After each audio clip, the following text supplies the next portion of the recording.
Hello students, welcome to total English. Video start करने के पहले मैं आप सबको बहुत बहुत थैंक्स कहना चाहता हूं, क्योंकि इतने कम समय में आपने मुझे इतना अच्छा सपोर्ट दिया, जिससे मुझे वीडियोस बनाने में बहुत ही इंकरेजमेंट मिल रही है। और आपका प्यार और सपोर्ट इसी तरह बना रहा तो मैं आने वाले समय में आपको प्रॉमिस करता हूं, इंग्लिश के सारे कंसेप्ट को आपके सामने बहुत ही सिंपल वे में प्रेजेंट करने की कोशिश करता रहूंगा। तो थैंक यू सो मच। तो आज का वीडियो है एक्टिव पैसिव वॉइस का थर्ड पार्ट। इसमें हम पढ़ेंगे किस प्रकार एक इंट्रोगेटिव सेंटेंस को एक्टिव से पैसिव में चेंज करते हैं। एक्टिव पैसिव वॉइस में मैंने पहले भी 2 वीडियोस बना रखे हैं। पहले वीडियो में मैंने बताया था, एक स्टोरी सुनाया था, जिस स्टोरी में छिपा था एक्टिव से पैसिव चेंज करने का रूल। और सेकंड वीडियो में मैंने बताया था कि टेंस के जो 12 अलग अलग टाइप्स हैं, उन्हें किस प्रकार एक्टिव से पैसिव में चेंज करते हैं। तो उन्हें उन दोनों वीडियोस को आपने नहीं देखा है तो आप देख सकते हैं, क्योंकि उसका लिंक मैंने डिस्क्रिप्शन में दे रखा है। So without any delay, let's start today's video.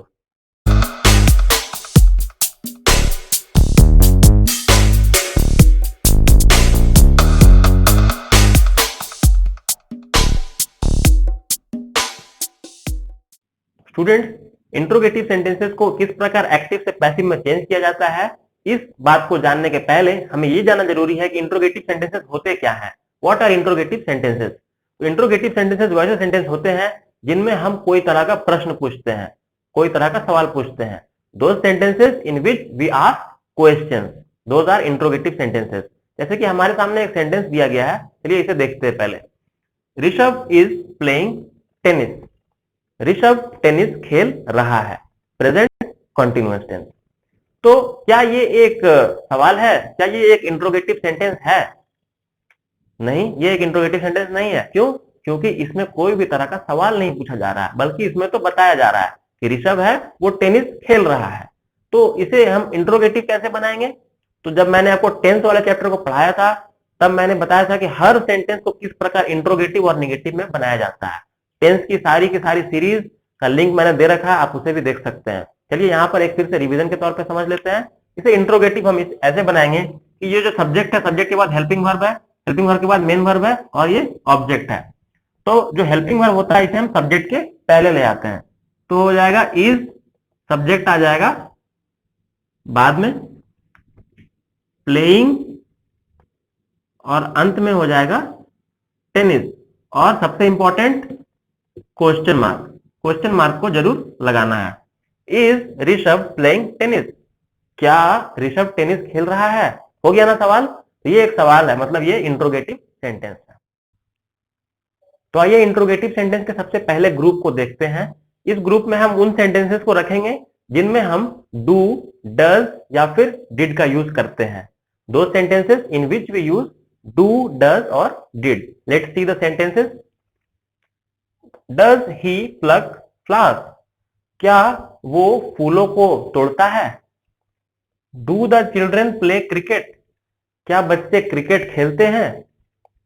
Did he solve the sum? क्या उसने सम को सॉल्व कर लिया? सम या जैसे कि कोई मैथ्स का जैसे कि कुछ क्वेश्चन दिया गया, उसे सम कहते हैं। क्या उसने सम को बना लिया?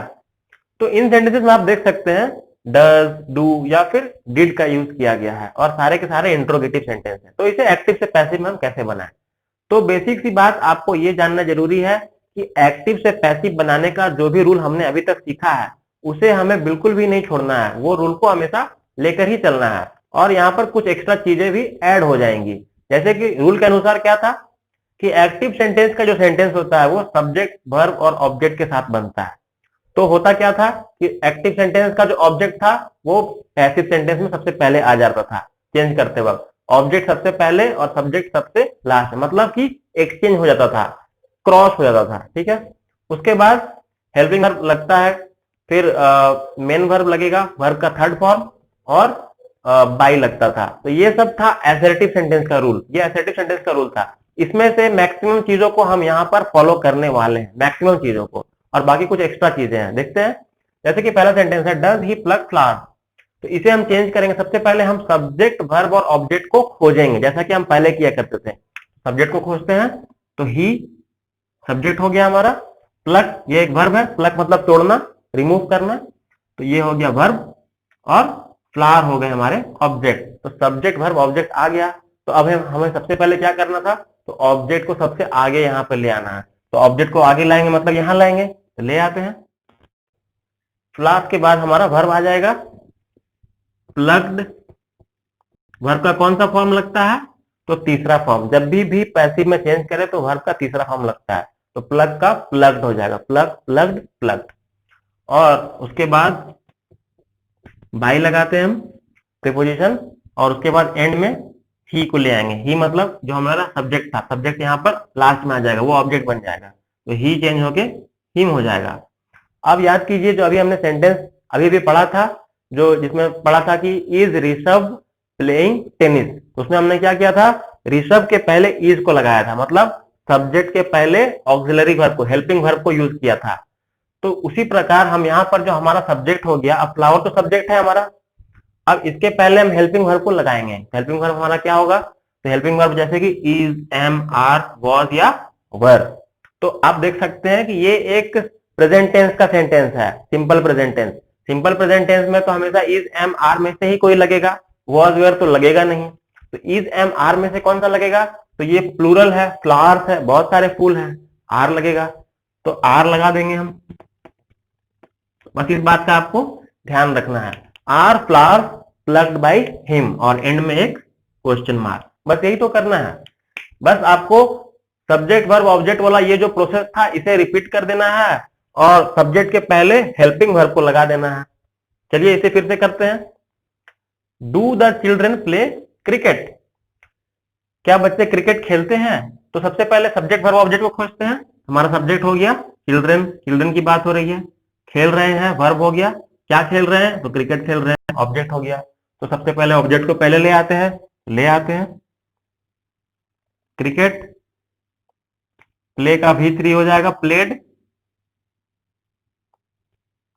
उसके बाद प्रीपोजिशन बाय, और फिर सब्जेक्ट द चिल्ड्रन। तो यहां पर क्रिकेट है, और ये भी एक प्रेजेंट टेंस का ही सेंटेंस है, डू लगाया गया है। देखिए डज और डू ये प्रेजेंट टेंस में लगते हैं, लेकिन जो डिड है वो हमेशा सिर्फ और सिर्फ पास्ट टेंस में लगता है। तो इससे हमें ये पता चल रहा है ये प्रेजेंट टेंस का सेंटेंस है। तो प्रेजेंट टेंस में फिर से हम इज, एम, आर को ही लगा सकते हैं। तो क्रिकेट क्या है? सिंगुलर है या प्लूरल है? सिंगुलर है क्रिकेट, तो इज हो जाएगा। Is cricket played by the children, और एंड में सबसे important question mark. Is cricket played by the children? क्या क्रिकेट बच्चों द्वारा खेला जाता है? इस प्रकार हमने ये देखा कि यहाँ पर डू, डज और डिड जो था एक्टिव में, पैसिव में जाने के बाद डू, डज और डिड तो गायब हो गया। अब देखिए क्या यहाँ डू, डज, डिड का यूज किया गया है? बिल्कुल नहीं किया गया है। उसके जगह पर क्या यूज किया गया है? इज, एम, आर या फिर वॉज या वर का। तो जो प्रेजेंट वाले सेंटेंस रहेंगे उसमें इज, एम, आर लगाएंगे। और आप देख लीजिए कहाँ पे इज, एम और कहाँ पे आर लगता है, ये मैं पहले ही बता चुका हूँ, बहुत बार बताया है मैंने ये चीज। और वॉज और वर कब लगता है? चलिए अगला सेंटेंस देखते हैं, आखिरी वाला। डिड ही सॉल्व द सम? तो सब्जेक्ट ही, सॉल्व हमारा हो गया वर्ब, और द सम हो गया ऑब्जेक्ट। ऑब्जेक्ट को सबसे पहले लाएंगे, ऑब्जेक्ट को सबसे पहले लाएंगे, तो द सम हो जाएगा सबसे पहले। फिर वर्ब को क्या करेंगे? वर्ब 3 कर देंगे, जो वर्ब है हमारा सॉल्व्ड हो जाएगा। Solve, solved, solved, solving, solve, इस तरह V3 सॉल्व होता है। उसी प्रकार बाय लगा देंगे, और जो हमारा सब्जेक्ट है वो चला जाएगा आखिर में, तो ही चला जाएगा हिम। ये भी मैंने बताया था पिछले वाले वीडियो में, सेकंड वाले वीडियो में, किस प्रकार प्रोनाउन को चेंज करते हैं एक्टिव से पैसिव में। इसे भी आप जरूर देख लीजिएगा, बहुत ही इंपॉर्टेंट चीज है। ही का जैसे हिम हो गया, शी का हर हो जाता है, ठीक है। कब कैसे चेंज होता है ये मैंने बहुत अच्छे से समझाया था उसमें। तो ये हो गया। और अब हमारा द सम है, तो अब इन सब में से कौन सा वाला लगेगा? तो कौन सा वाला हेल्पिंग वर्ब लगना चाहिए? ये डिड है। डिड मैंने बताया पास्ट टेंस में होता है, तो पास्ट टेंस में हमारे पास सिर्फ दो ऑप्शन है, वॉज या फिर वर। तो हमें देखना है कि सिंगुलर है या प्लूरल है, क्योंकि आपको तो पता है सिंगुलर के साथ वॉज लगता है और प्लूरल के साथ वर लगता है। तो द सम है, एक सम की बात हो रही है, एक सपोज की एक क्वेश्चन था उसे बनाया, तो ये सिंगुलर है, तो यहां पर वॉज लगेगा। Was the sum solve by him? Question mark. क्या उसके द्वारा सवाल बनाया गया था? अगर हमें यहाँ पे वर लगाना होता तो हमें एक चेंज करना होता ना, हमें इसे बस सम को प्लूरल करना होता। अगर हम इसे ऐसे लिखते सॉल्व द सम, मतलब यहाँ पर एक सवाल नहीं, यहाँ बहुत सारे सवाल है, तो बहुत सारे सवाल के लिए वॉज तो नहीं लगता, तब यहां पर क्या हो जाता, तब यहां पर भी वर हो जाता, were the sum solve by him, sums हो जाता है यहां पर भी, were the sums solve by him. तो सेकंड ग्रुप में हम उन सेंटेंसेस को रखते हैं जिसमें हम इज, एम, आर या फिर वॉज या वर से क्वेश्चंस बनाते हैं, मतलब इंट्रोगेटिव सेंटेंस बनाते हैं। उसे हम एक्टिव से पैसिव में कैसे चेंज करेंगे, आइए देखते हैं। जैसे कि एक सेंटेंस है, वॉज ही ईटिंग पिज्जा, क्या वो पिज्जा खा रहा था, तो वॉज का यूज किया गया है। Is Naresh singing a song, क्या नरेश गाना गा रहा है, तो यहां पर इसका यूज किया गया है। Am I writing this story, क्या मैं ये स्टोरी लिख रहा हूं, तो यहां पर एम का यूज किया गया है। इसी प्रकार is, am, are, was, were, ऐसे सेंटेंसेस को हम किस प्रकार चेंज करेंगे, तो इसे हम चेंज करते वक्त एक चीज को जरूर लगाएंगे जिसे कहते हैं बीइंग, BEING। जब भी आपको इंट्रोगेटिव सेंटेंस के शुरुआत में ये सारे वर्ड्स दिखते हैं तो उसे हम उन सेंटेंसेस को चेंज करते वक्त हम बीइंग का यूज करते हैं। लेकिन एक बात को ध्यान रखें, मैंने पहले ही बताया कि ग्रामर के रूल को ब्लाइंडली कभी भी नहीं फॉलो करना चाहिए, हमेशा सेंटेंस के मीनिंग को समझना चाहिए। होता क्या है, is, am, are, was, were, ये अगर सेंटेंस में किसी चीज काम को हो रहे हैं, मतलब कंटिन्यू हो रहा है, इन बातों का बोध करते हैं, इन बातों को बताते हैं, तभी हम बीइंग का यूज करेंगे, अन्यथा नहीं। ऐसे केसेस भी होते हैं, ऐसा नहीं कि रूल में पढ़ लिया आपने is, am, are, was, were कुछ भी है तो बीइंग को लगाना ही लगाना है, नहीं। पहले आपको मीनिंग को देखना है, उसका सेंस क्या हो रहा है कि कोई काम कंटिन्यूअस हो रहा है कि नहीं। आप जानते हैं कि प्रेजेंट कंटिन्यूअस टेंस में इज, एम, आर लगता है, पास्ट कंटिन्यूअस टेंस में वॉज, वर लगता है, और जब हमने एक्टिव से पैसिव भी सीखा था तब भी हमने चेंज करते वक्त बीइंग को लगाया था, आपको ये बात याद होगा, ठीक है। तो यहां पर भी हम बीइंग को ही लगाएंगे, लगाते हैं। वॉज ही ईटिंग पिज्जा, चलिए देखते हैं। सब्जेक्ट हमारा हो गया ही, ईटिंग हो गया वर्ब, और पिज्जा हो गया ऑब्जेक्ट। तो ऑब्जेक्ट सबसे पहले आ जाएगा,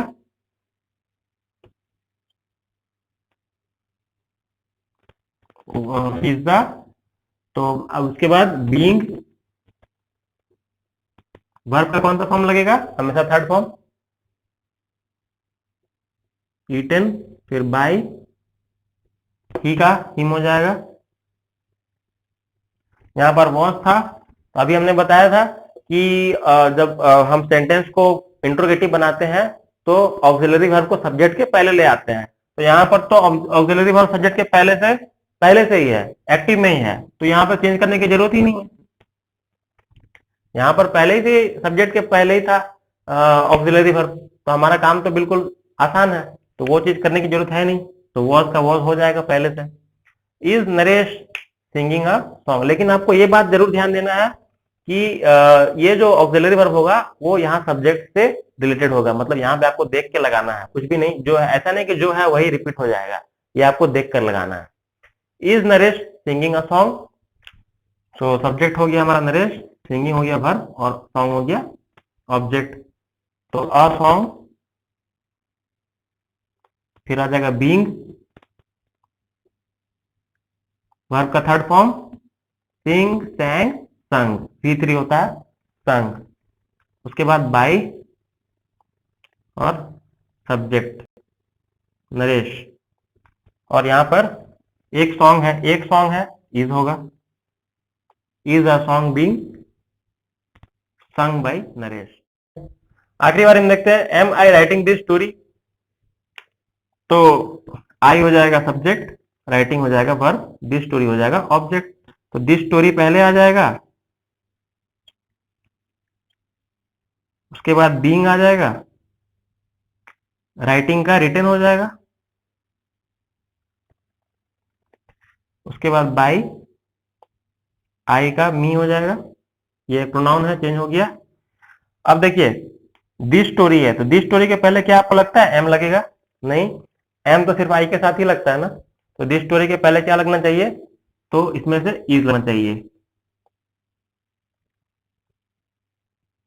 is this story being written by me, this story है ना, एक स्टोरी है, एक स्टोरी मतलब सिंगुलर है, तो सिंगुलर में इज लगता है, एम तो सिर्फ आई के साथ लगता है, और आर तो प्लूरल के साथ लगता है, तो बच गया इज, इसलिए यहां पर इज लगा। अब मैंने आपको कहा था कि सिर्फ उन्हीं सेंटेंसेस में बीइंग को लगाते हैं जिसमें कंटिन्यूअस, मतलब किसी काम का होने का बोध हो कि अभी चल रहा है, जारी है, तभी हम बीइंग लगाएंगे। जैसे कि मैं आपको एक एग्जांपल देता हूं। अगर इस सेंटेंस को हम इस प्रकार चेंज करें, अगर सिंगिंग की जगह यहां पर हो जाए is Naresh to sing a song, ये भी एक सवाल है। Is Naresh to sing a song, मतलब आईएनजी नहीं लगा, तो आईएनजी नहीं लगा मतलब गाना तो गा नहीं रहा है, गाने का काम नहीं हो रहा है। तो is Naresh to sing a song मतलब क्या नरेश गाना गाने वाला है, तो ये आने वाले समय को बता रहा है। टू सिंग मतलब गाने वाला है। तो यहां पर आप देखिए इज तो लगा है, लेकिन चेंज करते वक्त बीइंग नहीं लगेगा, इसलिए मैंने इस टाइप के सेंटेंस को बता दिया, एक्सेप्शनल केस है। तो इसको कैसे चेंज करेंगे हमें, is is Naresh to sing a song, is song हो जाएगा। तो टू था, टू के बाद बी आ जाएगा, सॉन्ग के सिंग का क्या हो जाएगा, संग हो जाएगा by Naresh. Is a song to be sung by Naresh. तो यहां पर आपने देखा कि सिंग का तो संग हो गया, V3 हो गया, लेकिन यहां पर बीइंग को नहीं लगाया गया। तो बीइंग को तभी लगाएंगे जब वहां पर किसी काम का अभी चल रहा है उसका बोध हो, तभी लगाएंगे। थर्ड ग्रुप में हम उन सेंटेंसेस को देखते हैं जिसमें इंट्रोगेटिव सेंटेंस बनाने के लिए हैज, हैव या फिर हैड का यूज किया जाता है। हैज, हैव या फिर हैड का यूज किया जाता है। जैसे कि हैव यू चीटेड वाहिद, क्या तुमने वाहिद को धोखा दिया। Has he finished the work, क्या उसने अपना काम पूरा कर लिया। हैड सपना इनवाइटेड यू, क्या सपना ने तुम्हें इनवाइट किया, या किया था बोल सकते हैं क्योंकि ये हैड है। तो यहां पर कुछ बातें जानने वाली है कि हैज और हैव जो है वो प्रेजेंट टेंस में लगता है, बल्कि हैड जो है वो सिर्फ और सिर्फ पास्ट टेंस में लगता है। और जब भी क्वेश्चन इंट्रोगेटिव सेंटेंस बनता है, क्वेश्चन बनाया जाता है और हैव, हैव और हैड का यूज करते हैं, तब पैसिव वॉइस जो है चेंज करते वक्त हमें बीन लगाना होता है। ये चीज हमने पहले भी सेकंड वाली वीडियो में देखा था, किस प्रकार हैव बीन, हैज, हैव वाले सेंटेंसेस में हमने बीन को यूज किया था। तो यहाँ पर भी उसी चीज को रिपीट करना है। तो देखते हैं, बस यहाँ पर इंट्रोगेटिव होना चाहिए, एक क्वेश्चन बनना चाहिए। हैव यू चीटेड वाहिद, सबसे पहले सब्जेक्ट वर्ब ऑब्जेक्ट को पकड़ते हैं। तो यू है सब्जेक्ट, वर्ब है चीटेड और ऑब्जेक्ट है वाहिद। सबसे पहले ऑब्जेक्ट पहले आएगा, तो ऑब्जेक्ट यहाँ पे आ जाएगा वाहिद, उसके बाद बीन लगेगा, बीन के बाद वर्ब का थर्ड फॉर्म, वर्ब का थर्ड फॉर्म चीटेड। तो यहाँ पर तो पहले से वर्ब का थर्ड फॉर्म ही है, तो चीटेड का चीटेड ही हो जाएगा बाय यू। तो यू जब चेंज होता है एक्टिव से पैसिव में, तो यू का यू ही होता है, ठीक है, ये चेंज नहीं होता। जैसे ही का हिम हो जाता है, सी का हर हो जाता है, लेकिन यू का यू ही होता है। उसके बाद यहाँ पर आपको देखना है कि जो सब्जेक्ट के पहले हमें जो ऑक्सिलरी वर्ब रखना है वो सब्जेक्ट पे बेस्ड होगा। जैसे कि यहाँ पर वाहिद है, तो वाहिद के साथ हैज लगेगा या हैव लगेगा, क्योंकि देखिए हैड तो यहाँ लग सकता है नहीं, क्योंकि ये प्रेजेंट टेंस का सेंटेंस है। हैव लगा हुआ है, तो हैव मतलब प्रेजेंट टेंस है, तो हैड तो लगेगा नहीं। अब हैज या हैव में से आप बताइए। तो आपको पता है जो हैज है वो थर्ड पर्सन सिंगुलर नंबर के साथ लगता है, ये मैंने टेंस वाले वीडियो में पढ़ाया था। तो यहाँ पर थर्ड पर्सन सिंगुलर नंबर है, तो यहाँ पर भी हैज लगेगा। Has Wahid been cheated by you, end में क्वेश्चन मार्क। क्या वाहिद तुम्हारे द्वारा चीट किया गया है, धोखा दिया गया है। अब यहाँ पर देखते हैं has he finished the work. तो सबसे पहले सब्जेक्ट वर्ब ऑब्जेक्ट को खोजते हैं। ही सब्जेक्ट हो गया, फिनिश्ड हो गया काम करना, ये काम है फिनिश करना, और वर्क हो गया ऑब्जेक्ट द वर्क। तो सबसे पहले इसको इधर ले आएंगे, सबसे पहले द वर्क, उसके बाद बीन, फिर फिनिश्ड,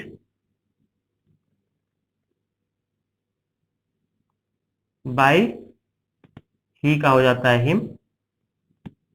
हमें देखना है द वर्क के साथ क्या लगेगा, क्योंकि यहाँ हैज है, मतलब ये पता चलता है ये प्रेजेंट टेंस का सेंटेंस है, प्रेजेंट परफेक्ट टेंस है, तो हैज या हैव में से ही कोई एक होगा। तो वर्क क्या होगा, वर्क में हैज लगेगा या हैव लगेगा, वर्क तो है सिंगुलर, ठीक है, तो सिंगुलर है तो हैज लगेगा। Has the work been finished by him. अंतिम वाले सेंटेंस में पास्ट टेंस का यूज किया गया है, हैड सप्लाई इनवाइटेड यू। तो पास्ट टेंस में सब्जेक्ट कुछ भी हो, यहाँ पर सपना हो या यू हो, कोई भी सब्जेक्ट हो, लगेगा सिर्फ और सिर्फ हैड ही, जिसमें कंफ्यूजन कोई है नहीं। तो सपना हमारा हो गया सब्जेक्ट, इनवाइटेड हो गया वर्ब और ऑब्जेक्ट हो गया यू।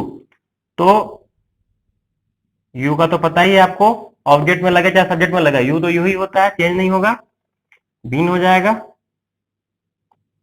इनवाइटेड ही रहेगा। आप देख रहे होंगे एक चीज कि जो वर्ब का फॉर्म है वो चेंज नहीं हो रहा है। क्यों चेंज नहीं हो रहा है?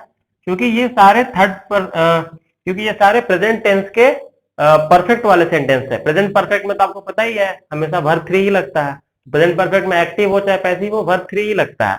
तो इसलिए हमें ये प्रेजेंट परफेक्ट वाले सेंटेंसेस में वर्ब को चेंज करने की कोई आवश्यकता ही नहीं है। तो इन्वाइटेड का इन्वाइटेड हो गया, have you been invited by, subject इधर आ जाएगा सपना, और यहां पर हेड, कुछ देखने की जरूरत ही नहीं कि यहां पर कौन सा सब्जेक्ट है, ये देखने की जरूरत ही नहीं। Question mark, had you been invited by Sapna. तो इस प्रकार हम यहाँ पर देखने वाली बात है कि सिर्फ हैज और हैव में ही आपको ध्यान रखना है कि सब्जेक्ट के अनुसार आपको यहाँ पर चेंज करना है। ठीक है, यहाँ पर ये नहीं कि सेम टू सेम रिटर्न यहाँ पर लिखा जाएगा। लेकिन हैड जो है, हैड अगर यूज है तो हैड में कुछ भी रहे तो हैड ही होगा, लेकिन बस आपको हैज और हैव में इस बात को ध्यान रखना है। तो फोर्थ ग्रुप में हम वैसे सेंटेंसेस को देखते हैं जिसमें मॉडल ऑक्सिलरी वर्ब का यूज किया जाता है, जैसे कि शैल, मे, शुड, कैन, इस प्रकार के सेंटेंसेस को। जैसे कि can they cut the tree, क्या वे पेड़ को काट सकते हैं? Will she give a book, क्या वो एक किताब देगी? Should Sania write a poem, क्या सानिया को एक पोएम लिखनी चाहिए? तो इस टाइप के जो सेंटेंस होते हैं वे सबसे सिंपल होते हैं। क्यों? क्योंकि जो मॉडल ऑक्सिलरी वर्ब है जैसे कैन, विल, शुड, इनका पोजीशन कभी चेंज नहीं होता है, वो जहां है बिल्कुल वहीं पर रहेंगे। ये कैन, विल, शुड यहाँ है तो यहीं पर रहेंगे, ऐसे जितने भी मॉडल्स है वो जहां है वहीं पर रहेंगे। क्यों नहीं चेंज करते, इसका रीजन क्या है? इसका रीजन ये है कि हर मॉडल ऑक्सिलरी वर्ब का एक स्पेसिफिक मीनिंग होता है। कैन का एक मीनिंग है, शुड का अलग मीनिंग है, मे का अलग मीनिंग है। तो आप जानते हैं, मैंने पहले भी इस बात को बताया कि एक्टिव से पैसिव जब हम किसी सेंटेंस को चेंज करते हैं तो हम मीनिंग को चेंज नहीं कर सकते हैं।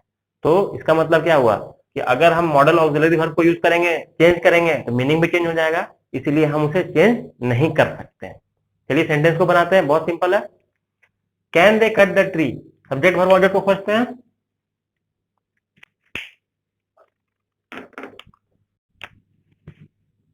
कैन दे, उनकी बात हो रही है, सब्जेक्ट, काम कौन सा? कट, ऑब्जेक्ट क्या है? The tree.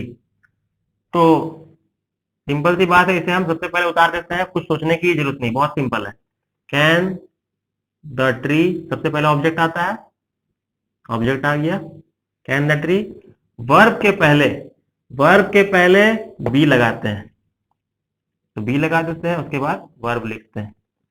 Can the tree be cut, उसके बाद बाई, दे को चेंज करते हैं तो क्या हो जाता है? देम हो जाता है। सेंटेंस बन गया, can the tree be cut by them. ये जो कट है इसका V1, V2, V3 सब सेम रहता है, कट कट कट। V4 होता है कटिंग, V5 होता है कट, इसलिए जो V1 था वही यहां पर V3 होगा। Will she give a book, subject है शी, गिव है वर्ब, अ बुक है ऑब्जेक्ट। ऑब्जेक्ट सबसे पहले आएगा, विल तो जो है जहां है वही रहेगा, विल अ बुक। गिव है, गिव जो वर्ब है, वर्ब को लगाने के पहले हमेशा हम बी को लगाते हैं, और वर्ब हमेशा कौन सा फॉर्म में रहता है? V3 रहता है। गिव, गेव, गिवन, V3 हो जाएगा गिवन। फिर बाई, फिर जो सब्जेक्ट है शी का हो जाता है her. Will a book be given by her, क्या उसके द्वारा एक किताब दी जाएगी? Future. Should Sania write a poem, तो सानिया है सब्जेक्ट, राइट है वर्ब, और पोएम है ऑब्जेक्ट। पोएम पहले आएगा और ऑब्जेक्ट पहले आएगा।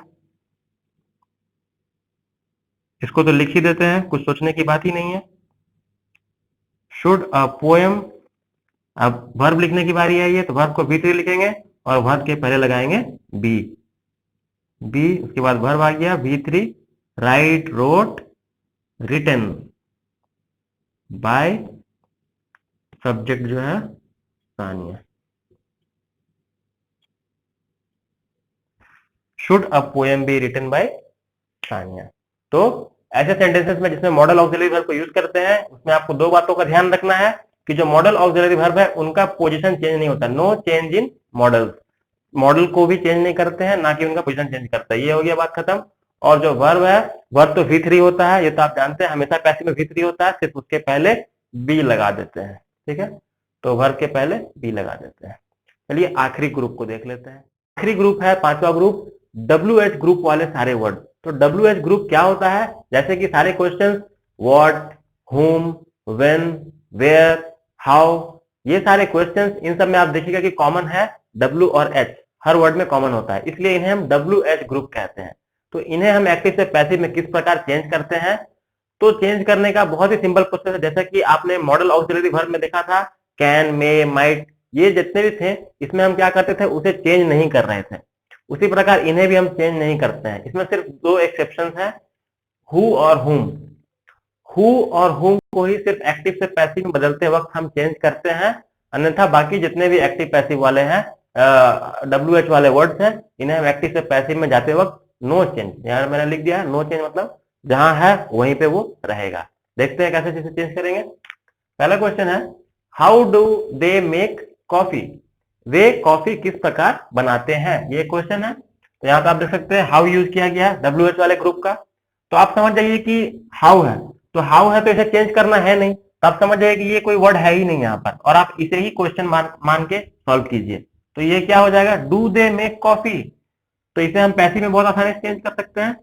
तो ये क्वेश्चन है, डू, दे क्या हो जाएगा? सब्जेक्ट, मेक मतलब बनाना, तो ये वर्ब है, क्या बना रहे हैं? कॉफी बना रहे हैं, तो ये हो गया ऑब्जेक्ट। तो कॉफी आ जाएगा सबसे पहले, डू है तो ये प्रेजेंट टेंस है, तो कॉफी है तो उसके पहले ऑक्सिलरी वर्ब लगता है हमेशा। ऑक्सिलरी वर्ब कॉफी है तो सिंगुलर है, तो इज लगेगा, इज कॉफी। मेक है तो मेक का V3 हो जाएगा, मेड। V3 के बाद क्या लगाते हैं? बाय लगाते हैं, बाय, दे का देम हो जाएगा, क्वेश्चन मार्क। और जो हाउ था उसे हम बाद में लास्ट में आके यहीं पे उतार देंगे, इसे कुछ करना ही नहीं है। तो पहले आप सोचिए कि यही क्वेश्चन है आपका, ठीक है, उसके बाद इसे सॉल्व कर दीजिए और लास्ट में यहाँ पे एंड में उसे लिख दीजिए। How do they make coffee? How is coffee made by them? इस प्रकार हम इसे चेंज करेंगे। अगला है, why are you robbing him? यहाँ पर वाई दिया, वाई को भी हम चेंज नहीं करेंगे। तो समझ जाइए कि आपका क्वेश्चन यहीं से यहीं तक है। पहले इसे चेंज कर लीजिए, लास्ट में वाई लगा देंगे। तो यू हो जाएगा सब्जेक्ट, रॉबिंग हो जाएगा वर्ब, हिम हो जाएगा object. Why are you robbing him? आप क्यों उसे लूट रहे हैं या चोरी कर रहे हैं, या लूटना होता है रॉबिंग का मतलब, ठीक है। तो ऑब्जेक्ट हमारा सबसे पहले आ जाएगा, तो हिम का ही हो जाएगा, बीइंग हो जाएगा। क्यों होगा बीइंग?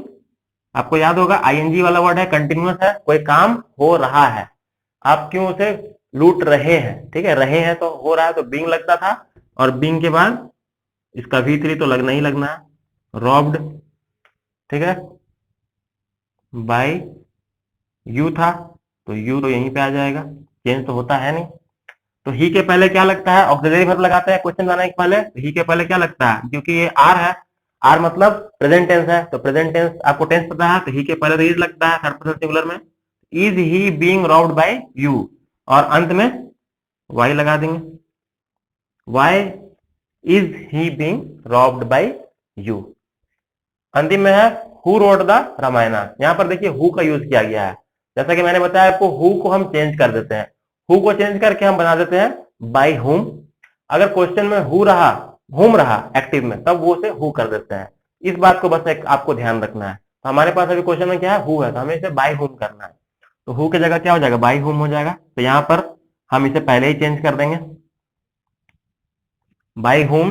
रोट है, V2 है, पास्ट टेंस है, तो पास्ट टेंस में अब चलिए रामायण इधर आ जाएगा, बाय होम वॉज, तो वॉज लगेगा ना रामायणा के पहले, क्योंकि पास्ट टेंस था।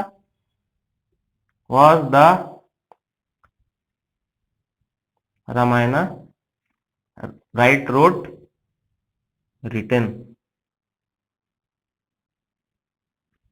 By whom was the Ramayana written. तो ये जो बाई यू बाई देम ये होता था ना, ये आपका उठ के पहले आ जा रहा है, बस ये यहाँ पर बदलाव है। उसी प्रकार हुम का हु हो जाता है। मैं आपको कुछ क्वेश्चन दे रहा हूँ, सारे इंट्रोगेटिव के जितने भी मैंने टाइप्स आपको एक्सप्लेन किया है, उसी पर बेस्ड मैं आपको कुछ क्वेश्चन दे रहा हूँ, आप उसे सॉल्व करने का कोशिश करें। और उम्मीद है आपको ये वीडियो अच्छा लगा हो, आपको कंसेप्ट सब कुछ अच्छे से क्लियर हो गया हो। इस वीडियो को लाइक कर दें, इस वीडियो को अपने फ्रेंड्स के साथ शेयर करें ताकि वो भी इसे सीख पाए, और हमारे चैनल को सब्सक्राइब कर दें। Thank you so much.